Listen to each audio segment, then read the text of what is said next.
Hey guys, আমি বেরিয়ে পড়লাম 7 দিনের জন্য পুরী ভ্রমণে।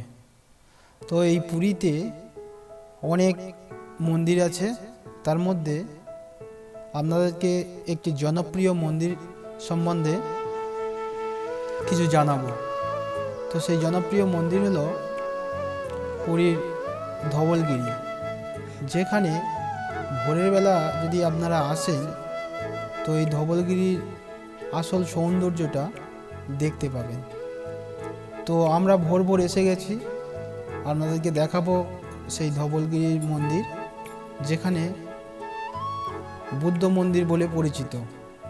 তো এই ধবলগিরির মন্দিরে ম্যাক্সিমাম সময় বিভিন্ন সিরিয়াল কিংবা কিছু বাংলা বইয়ের শুটিং চলে, তো সেই জন্য সব সময় ফাঁকা পাওয়া যায় না।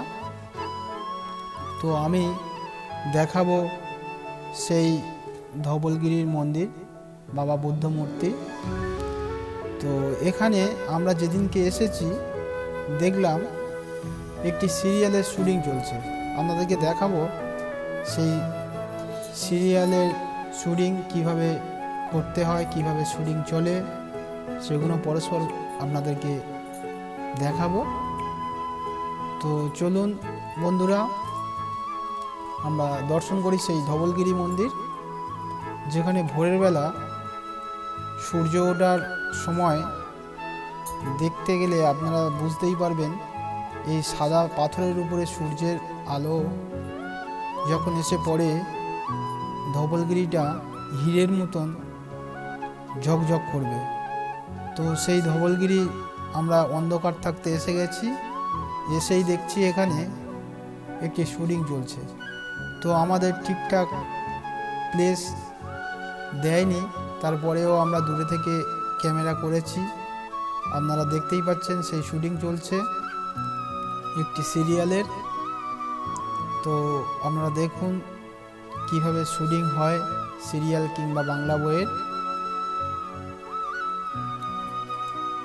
বন্ধুরা, আর একটা কথা আপনাদেরকে জানিয়ে দিই, এই ধবলগিরি আসতে হলে আপনাদেরকে বাসে করে এই ধবলগিরির একটি বাস ডিপো, যেখানে বাস ট্যুরিস্ট বাস এসে দাঁড়িয়ে যায়, এবং ওখানকার যে ট্র্যাভেল যে বাসগুলো আছে ওই বাস নিয়ে এই ধবলগিরিতে আসতে হয়। আগে এই নিয়মগুলো ছিল না। তো বন্ধুরা, আপনাদের আসতে হলে এই ট্যুরিস্ট বাসে এসে বাস ডিপোতে দাঁড়িয়ে যাবে, এবং ওখান থেকে আপনাদেরকে উড়িষ্যার যে ট্র্যাভেল বাসগুলো আছে সেই ট্র্যাভেল বাসে করে আপনাদের এই ধবলগিরিতে আসতে হবে। তো দেখুন এখানে শুটিংয়ের প্রচুর লোকজন এসছে, ক্যামেরা দেখতে পাচ্ছেন, এখানে একটি সিরিয়ালের শুটিং চলছে।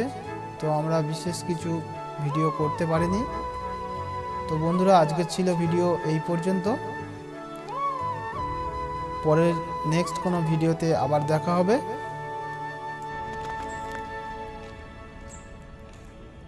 10 সেকেন্ড 15 সেকেন্ড করে নিয়ে বন্ধ করে দেবে।